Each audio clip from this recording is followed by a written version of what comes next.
Food కోసం suffer అవుతున్నారు ఎవరైనా ఉంటే మాకు ఒకసారి ఇన్ఫార్మ్ చేయండి అన్న. మా నెంబర్ స్క్రీన్ పైన ఇస్తాను. ఓకేనా? ఆయన మన కుర్రాడితో ఒకడు ఏటుగురు ఫేమస్ అయిపోదాం చూస్తున్నావా, 200 ఫాలోవర్స్కి వెళ్ళి అన్నాను అనమాట. అన్న, మనం ఫేమస్ అవ్వడానికి కాదు, అందరికీ తెలియడానికి కాదు, మేము ఈ వీడియోస్ అన్ని ఎందుకు పెడుతుందంటే మమ్మల్ని చూసి ఇంకొక ఇన్స్పైర్ అవుతారు అనే కాన్సెప్ట్తో మేము ఈ వీడియోస్ అనేది పెడతాం అనమాట.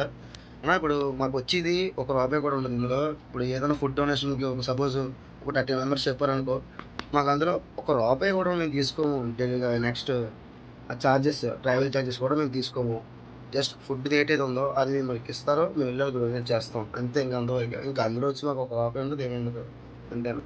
అంటే చాలామంది అయితే చనిపోతున్నారు ఈ ఆకలికి. అన్నిటికంటే గొప్ప అన్నదానం ఉన్నా మేము కోరుకునే సాయం ఏంటంటే, అంటే మేము ఇలా వెళ్తూ ఉంటాము, ఒక ఇలా ఇస్తే దండాలు పెడతాను అన్న. అంటే జస్ట్ ఒక 30 రూపీస్, 50 రూపీస్ ఆ ఫుడ్ చేతిలో పెడితే ఎంత ఆనందంగా ఫీల్ అవుతారు. మనం వెళ్తాం అలాగే 3000, 4000 చేస్తాం. ఎంత బాగా బయట ఒక 1000 రూపీస్ అయిపోద్ది.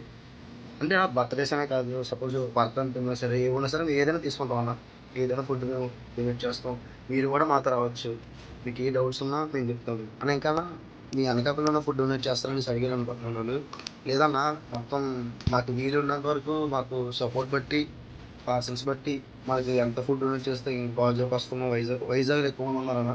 ఇప్పుడు రీసెంట్గా చేద్దాం అనుకున్నాం. అక్కడ కూడా మా ఇక్కడ నుంచి స్టార్ట్ అయ్యి అక్కడికి వెళ్ళి అక్కడ కూడా పంచుదామని అనుకుంటున్నాము.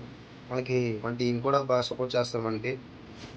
నెక్స్ట్ అన్న, ఇంకా ఎక్కడైనా ఫుడ్ కోసం సఫర్ అవుతున్నారు ఎవరైనా ఉంటే నాకు ఒకసారి ఇన్ఫార్మ్ చేయండి అన్న. మా నెంబర్ స్క్రీన్ పైన ఇస్తాను. ఓకేనా? Thank you so much. Thanks for chance helping me.